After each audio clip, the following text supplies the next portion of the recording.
to Week 7 in the NFL. Woo! We're going to win anyway. 3 teams remain unbeaten. The Jags and Vikes look to avoid the upset, while the Redskins and Panthers look to notch win number 1 in 1998. We just playing with them now. Can Flutie win his first NFL start in 9 years? What I'm saying is this. You don't know. We do know that Leaf remains the starter after the coaching change. You're far too modest. Please tell us more about you. They can't cover you. Check your Eagles at the door. Relax with some friends. We go home, we drink some beer, we party. And watch NFL Tonight next. Woo!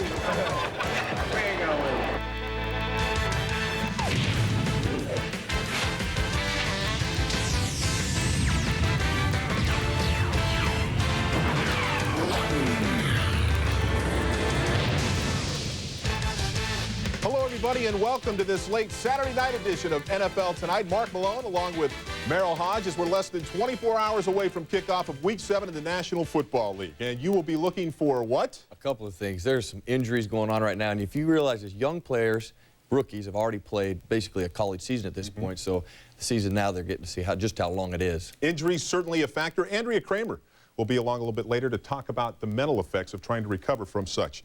But let's kick this thing off. When the Jags head to Rich Stadium on Sunday, they'll be looking to extend their overall record to 6-0 and maintain their dominance over the Bills. Rushing for 140 or more yards in 6 consecutive games, Jacksonville might have to rely on rookie running back Tavian Banks. It's their third starting back in just 6 games. Buffalo, facing its own injury problems, will ask Doug Flutie to lead the team to its 3rd straight win. Sal Paolantonio has a preview.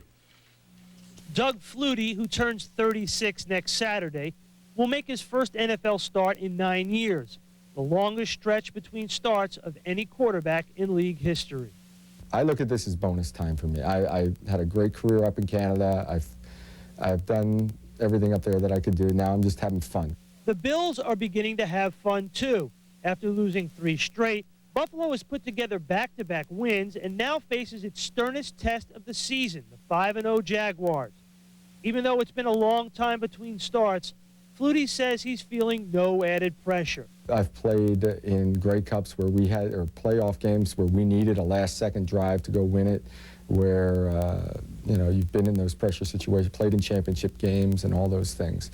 So, you know, it's just, I think I know how to handle the situations better. He does surprise you a lot. I mean, from his stature, certainly it surprises everybody, but that didn't surprise me that he can play, but to play that well, it was a pleasant surprise. Buffalo will also face a severe test on defense. Jacksonville has rushed for 140 or more yards in 6 straight regular season games. But the Jaguars, who already lost James Stewart to a knee injury earlier in the season, are now without rookie running back Fred Taylor, who suffered a sprained shoulder against Miami last week. Taylor has been deactivated for Sunday's game. In Buffalo, Sal Paolantonio, ESPN. Thanks, Sal. So it is official. Tavian Banks will, in fact, start. He's only carried the ball 18 times in the regular season, but his average is 6.1 yards a carry. A different kind of running back. He really has speed to burn. Yeah, and that's why they brought him in here. I mean, Tom Coughlin brought him here to be a 3rd down back. You spread things out, utilize his speed, his quickness, create some running seams, and he'll get you a big play. 3rd down has been the key for him in the football games. The Monday night game, he had a lot of big runs, but they were on spread situations. Just through the gaping hole. Tavian Banks sees that. Hard-pressed to catch him. He has a great elusive speed.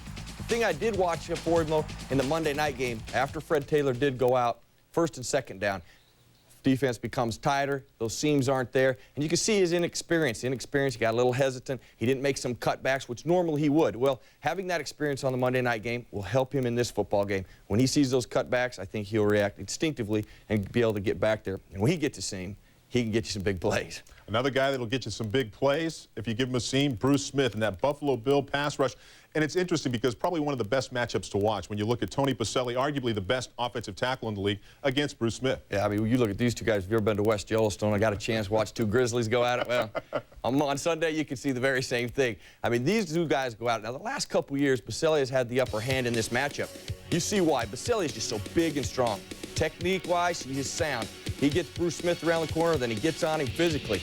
Now, when I watched this particular game, the only way they really got pressure on Mark Brunell is when they used a lot of twists and stunts.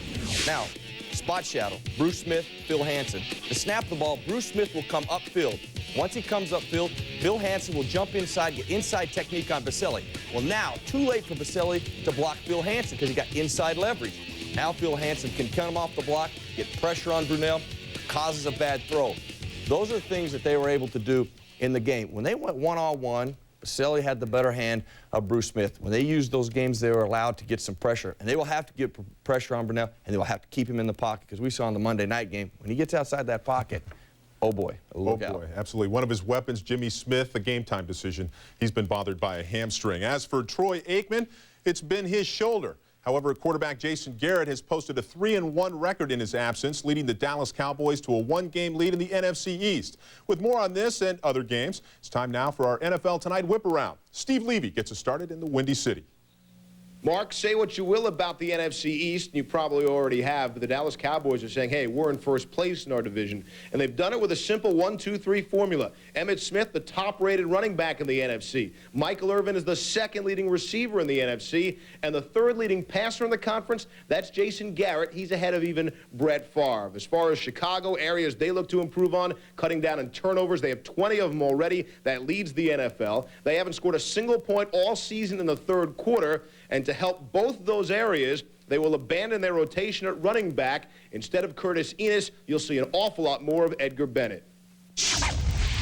The Giants at 2-4 have once again dug a hole for themselves. Head coach Jim Fossil has designated this week's matchup against the Arizona Cardinals at 3-3 as a must-win situation. Fossil is very concerned about the psyche of his young football team and how they will respond to the negativity that now surrounds them. Quarterback Danny Cannell is very impressed with the Arizona Desert Swarm defense. He feels they're very athletic. But Danny also feels that if the Giants can manufacture some points out of the passing game, either by design or execution, the offense can easily get back on track. In Pittsburgh, Bill Cowher says that Jerome Bettis will not start the game because of a sprained left knee. However, he did not rule out the possibility that Bettis could play in an emergency situation. Instead, Richard Huntley will get his first career start after being cut by the Atlanta Falcons. Richard Huntley spent all of last year out of football and worked as a substitute teacher. Now, Bill Cowher says that Huntley is the perfect case for a 4-game preseason simply because it gives him a better chance to evaluate players. And Mark, Huntley's nickname is the Big Cat. Gives the Steelers more quickness in contrast to Jerome Bettis' hard-banking running style. Thanks, Solomon. Certainly quickness is important. He bangs through that line very quickly and can come up with a big play, but he also has a penchant for putting the ball on the ground as well, doesn't he? Well, that's the couple questions coming to this football game, but when you look at him and Jerome Bettis, very similar. Big, strong. Huntley, though, is a little faster than Jerome Bettis. The opening game against Baltimore, he had his opportunities in this game. Here on a third down play, getting around, you'll see the speed and the quickness and the ability to start and stop. But if you're running back and you get out ahead, look at where that ball is. As a back, when you get in the open field, you got to hold that up next to your chest, high and tight, and protect the football, because defenders are looking for that. Once they see the opening, they chase you down, and out comes the football.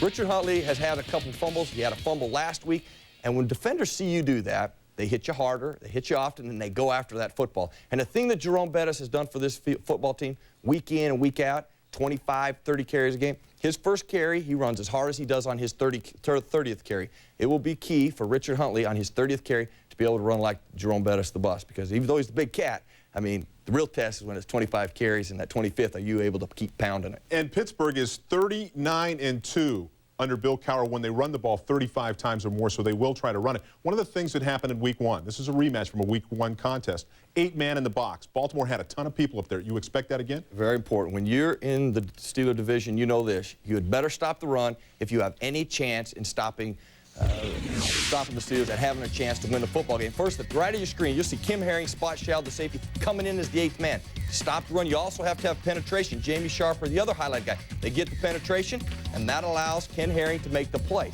The 8th guy in the box doesn't necessarily have to line up there, but he has to show up. You have to get penetration, and then you have to have that 8th guy able to make the play. That's going to be critical because you want Cordell Stewart to throw the football. Now, against Cincinnati, he rushed for over 100 yards. He threw for 150. In a sense, in the passing game, that's 250 yards. So you have to use some spy coverage. Drop a safety down in the middle, spy Cordell, because if he doesn't throw it and he pulls it down to run it, You've got to have a guy who's fast enough to go chase Cordell down, because if he doesn't throw the football, I mean, this one guy, if he gets loose on you, I mean, he can go the distance. The other thing that I think will happen this football game, look for Michael Jackson, who's questionable for this game, the wide receiver for Baltimore, and Jermaine Lewis with some speed there to go after Dwayne Washington, especially after he gave up those 2 big plays in Cincinnati. Well, still to come on NFL Tonight, will the Chargers turn over a new leaf with June Jones as the head coach? We'll have a report from San Diego on the Charger-Eagle matchup, along with much more. Play fake and the toss into the end zone, and wide open is Troy Drayton to make the catch. Young will put it up again. Looking, throwing, across the middle, Jerry Rice, touchdown. Second touchdown reception for Jerry Rice. Reset. I am Stormtrap, master of the Alpha 9 Galaxy. I fear nothing! Well, except a nice autumn day when all the kids are outside and I'm stuck in here. Oh, but isn't there anyone who'll play with me? I'll let you win.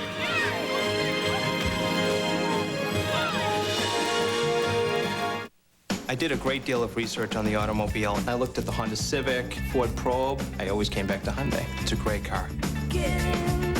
Perfect on the road. Great pickup. It handled wonderfully. I love the design of the Elantra. It's sleek, classy, car of the 90s. Right now, you could get an Elantra for just $10,299. It impressed me completely. Take a test drive and experience it yourself.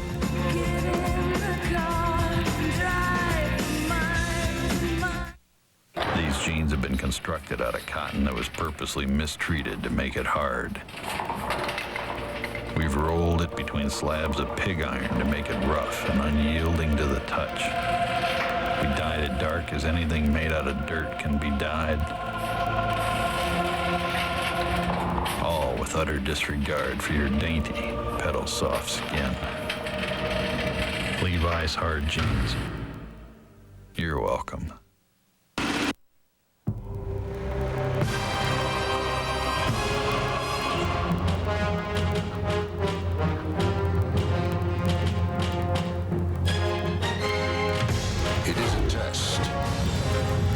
Of strength, but of the power of the mind. And if you complete the journey, you will be changed forever. The few, the proud, the Marines. Accepted. The college football game you want to see isn't on where you live, and there's nothing you can do about it. Or is there? Imagine a place where the games you want to see are on every Saturday. A place where you can see up to 100 college matchups this season. Just order ESPN Game Plan, ESPN's pay-per-view college football package, and we'll bring you more of the best games from top schools and conferences. And all in your own backyard. ESPN Game Plan. To order, call DirecTV, Prime Star, Dish Network, or your cable company.